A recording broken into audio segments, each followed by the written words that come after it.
Dear students, welcome back to N Awasthi video solution series. आज की video में हम लेवल 1 के क्वेश्चन 81 टू 90 डिस्कस करेंगे। Let's start from question 81। Question 81 हमें बोल रहा है delta S for freezing of 10 gram of H2O liquid यहाँ पर कैलकुलेट करना है। तो डेल्टा एस फॉर फ्रीजिंग हमारे पास यहाँ पर जो हो जाएगा वो हो जाएगा डेल्टा एच फ्रीजिंग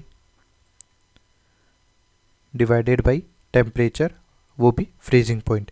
तो यहाँ पर आप थोड़ा सा देखें कि जो H2O लिक्विड है वो किस में कन्वर्ट हो रहा है, H2O सॉलिड में यानी आइस में। अब ये जो प्रोसेस हो रहा है इसमें यदि आप सॉलिड से लिक्विड जाएंगे तो हमारे पास ये क्या हो जाएगा, फ्यूज़न, और लिक्विड से सॉलिड जाएंगे तो हमारे पास क्या हो जाएगा, फ्रीजिंग। तो यहाँ पर रिलेशन यदि आप देखें तो डेल्टा एच फ्रीजिंग जो है वो डेल्टा एच फ्यूज़न की मैग्नीट्यूड के जस्ट बराबर होगा, बस साइन चेंज हो जाएगा क्योंकि अपोजिट डायरेक्शन है। सिमिलरली फ्रीजिंग पॉइंट और मेल्टिंग पॉइंट वाटर के केस में दोनों ही हमारे पास कितने होंगे, 0 डिग्री सेंटीग्रेड यानी 273 केल्विन। और ये प्रोसेस कांस्टेंट प्रेशर पे हो रहा है, constant pressure which is 1 atm। अब यहाँ पर अपन देखते हैं तो डेल्टा एच फ्रीजिंग अपन क्या लिख देंगे, delta H fusion minus sign में, और टेम्परेचर फ्रीजिंग पॉइंट है ही, क्योंकि यहाँ पर क्वेश्चन में अपने को जो दिया गया था वो 80 कैलोरी पर ग्राम दिया हुआ था। तो डेल्टा एच फ्यूज़न फॉर 1 ग्राम हमारे पास ये 80 कैलोरी है। तो फॉर 10 ग्राम H2 हमारे पास कितना हो जाएगा, 80 इंटू 10 कैलोरी। तो यहाँ पर अपन इस वैल्यू को पुट कर देंगे -80 इंटू 10। ठीक है, ये जो आएगा ये हमारे पास कैलोरी में आएगा, तो इसको जूल में कन्वर्ट करना है। तो हमारे पास 1 कैलोरी जो होता है वो 4.18 जूल होता है। तो यही चीज़ अपन यहाँ पर भी यूज़ कर सकते हैं, 80 into 10 into 4.18 joule.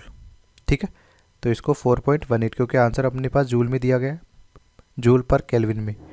Freezing point हमारे पास 273 केल्विन है। इसको यदि अपन सॉल्व करेंगे तो -12.25 जूल पर केल्विन हमारा आंसर हो जाएगा। तो कौन सा ऑप्शन यहाँ पर करेक्ट आंसर है, option D is the correct answer.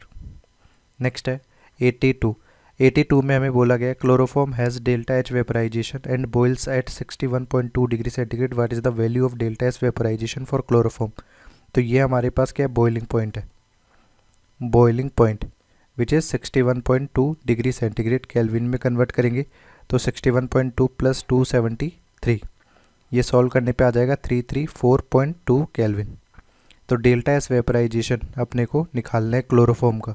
तो ये सिंपली हमारे पास formation delta H vaporisation, constant pressure है इसलिए अपन यहाँ पर हीट एक्सचेंज जो है वो डेल्टा एच के फॉर्म में लिख रहे हैं। यहाँ पर टेम्परेचर कौन सा हो जाएगा, बॉइलिंग पॉइंट वेपराइजेशन वाला। डेल्टा एच वेपराइजेशन की जो वैल्यू दी गई है वो 29.2 किलो जूल में दिया हुआ है। तो किलो जूल को जूल में अपन कन्वर्ट करेंगे तो 29.2 इंटू 10⁻3। टेम्परेचर बॉइलिंग पॉइंट का जो अपने पास दिया गया है वो 334.2 केल्विन है। इसको अपन सॉल्व कर लेंगे तो हमारे पास 87.37 जूल पर मोल पर केल्विन हमारा आंसर हो जाएगा। तो कौन सा ऑप्शन यहाँ पर करेक्ट आंसर है, option A is the correct answer. Next है 83। 90 gram water at 0 degree centigrade is frozen at constant pressure, यानी हमारे पास वही बात है कि H2O लिक्विड से H2O सॉलिड में जा रहा है, वो भी फ्रीजिंग पॉइंट यहाँ पर सॉलिड। तो ये 90 ग्राम है, 90 ग्राम का मतलब आप इसके मोलर मास से डिवाइड कर दोगे 18 से तो 5 मोल हमारे पास है। Enthalpy of fusion of ice हमारे पास दिया गया है यानी डेल्टा एच फ्यूजन अपने को यहाँ पर मेंशनड है, वो भी 5.46 किलो जूल पर मोल। तो अपने पास फ्रीजिंग का प्रोसेस किया जा रहा है, तो अपन यहाँ पर डेल्टा एच फ्रीजिंग निकालने की कोशिश करेंगे। तो डेल्टा एच फ्रीजिंग जो होता है वो माइनस डेल्टा एच फ्यूज़न हो जाएगा। डेल्टा एच फ्यूज़न माइनस हमारे पास है -5.46 किलो जूल पर मोल। अब यहाँ पर अपन जब डेल्टा एच कैलकुलेट कर रहे होंगे तो डेल्टा एच फ्रीजिंग कैलकुलेट कर रहे हैं क्योंकि फ्रीजिंग ही अपन करवा रहे हैं।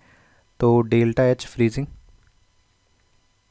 अपॉन टेम्परेचर, वो भी फ्रीजिंग पॉइंट का। ठीक है, तो यहाँ पर delta H freezing minus delta H fusion है अपॉन टेम्परेचर फ्रीजिंग पॉइंट का। तो टोटल डेल्टा एच फ्यूज़न अपन निकालेंगे तो फॉर 1 मोल यहाँ पे डेल्टा एच फ्यूज़न जो दिया गया है 5.46 जूल दिया गया है। तो फॉर 5 मोल ये वैल्यू कितनी हो जाएगी, delta H freezing, delta H freezing हमारे पास -5.46 इंटू 5 हो जाएगा। तो यही वैल्यू अपन यहाँ पर पुट कर देंगे, -5.46 इंटू 5। बट यहाँ पे जूल प्रति मोल में दिया गया है, तो ये किलो जूल में था, तो इसको जूल में भी कन्वर्ट कर देंगे। तो 10⁻³ से मल्टीप्लाई। फ्रीजिंग पॉइंट हमारे पास जो टेम्परेचर यहाँ पर दिया गया है वो कितना हो जाएगा, वो हो जाएगा 273। इसको यदि आप सॉल्व करेंगे तो हमारे पास ये 100 जूल पर केल्विन आ जाएगा। कौन सा ऑप्शन करेक्ट आंसर है, option B is the correct answer. Next है 84, the entropy of vaporisation of benzene is 85 joule per kelvin per mole when 117 gram benzene vaporises at its normal boiling point, entropy change of surrounding अपने को पूछा गया है। तो benzene का जो formula होता है वो C6H6 होता है। बेंजीन वेपराइज हो रहा है हमारे पास लिक्विड से, किसमें, वेपर फेज में, ठीक है, वेपर फेज में कन्वर्ट हो रहा है। तो ये जो प्रोसेस किया जाता है ये प्रोसेस हमारे पास किस पे होता है, constant pressure and constant temperature पे।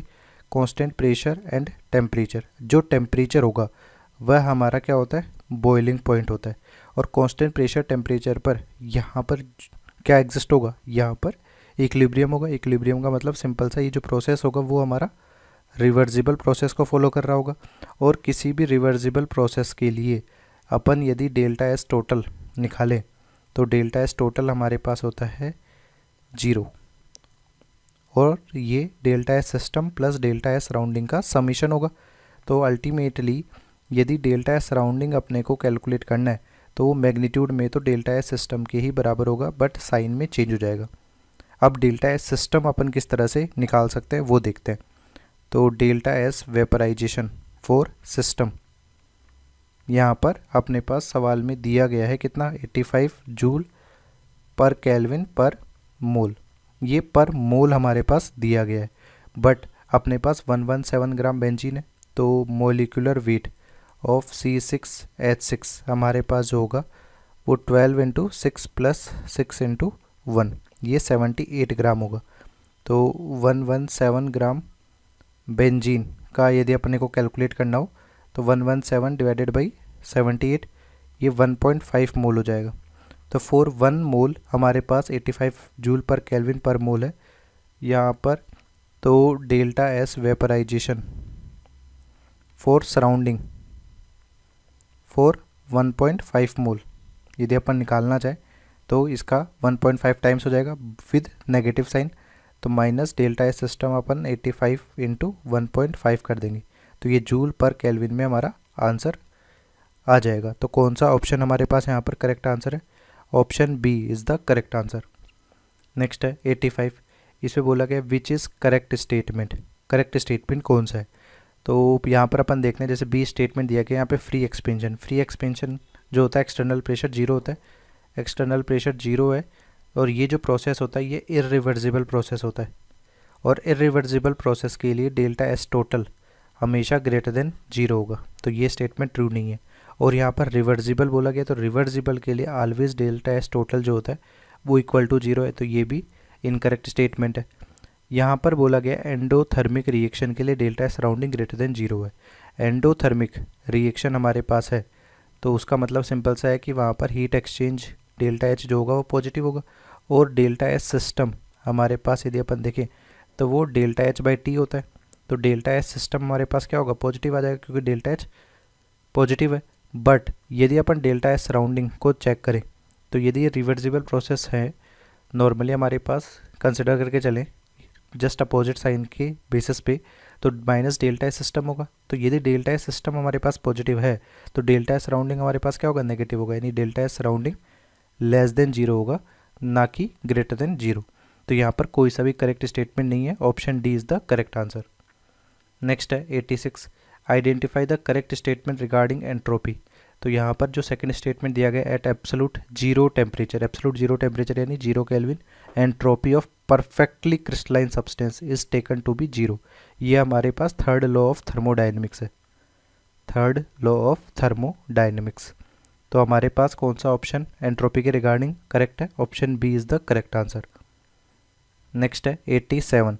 87 हमें क्या बोल रहा है कि calculate delta S for following process. यहाँ पर एक्स सॉलिड से एक्स लिक्विड कन्वर्ट हो रहा है। एक्स सॉलिड 100 केल्विन पे और एक्स लिक्विड 200 केल्विन पे। मेल्टिंग पॉइंट अपने को 100 केल्विन दिया गया, डेल्टा एच फ्यूजन और सीपीएम लिक्विड।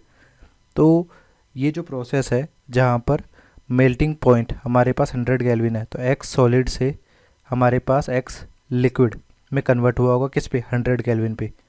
तो ये 100 केल्विन टेम्परेचर है, यहाँ पर भी 100 केल्विन पर ही कन्वर्जन हुआ होगा। फिर 100 केल्विन के बाद में हमारे पास ये 200 केल्विन टेम्परेचर तक पहुँच जाएगा। तो यहाँ पर ये डेल्टा S1 है और ये डेल्टा S2, इन दोनों का समेशन करके फाइनल एंट्रोपी अपन निकाल लेंगे। तो डेल्टा S हमारे पास यहाँ पर जो आ रहा है वो delta S1 plus delta S2 है। अब डेल्टा S1 की बात करें तो ये जो है फेस ट्रांसफॉर्मेशन है, कांस्टेंट प्रेशर टेम्परेचर पे होगा, रिवर्सिबल प्रोसेस होगा। इसके लिए अपन डायरेक्टली फॉर्मूला यूज़ कर सकते हैं कि यहाँ पे सॉलिड से लिक्विड जाया जा रहा है, इसलिए delta H fusion upon temperature जो होगा वो मेल्टिंग पॉइंट होगा। सिमिलरली डेल्टा एस टू अपने को निकालना है, जहाँ पे लिक्विड से लिक्विड फेज में ही बस टेम्परेचर चेंज हो रहा है। तो टेम्परेचर हमारे पास T1 से T2 रखेंगे, तो T1 हमारे पास 100 केल्विन है, T2 200 केल्विन है। एन सी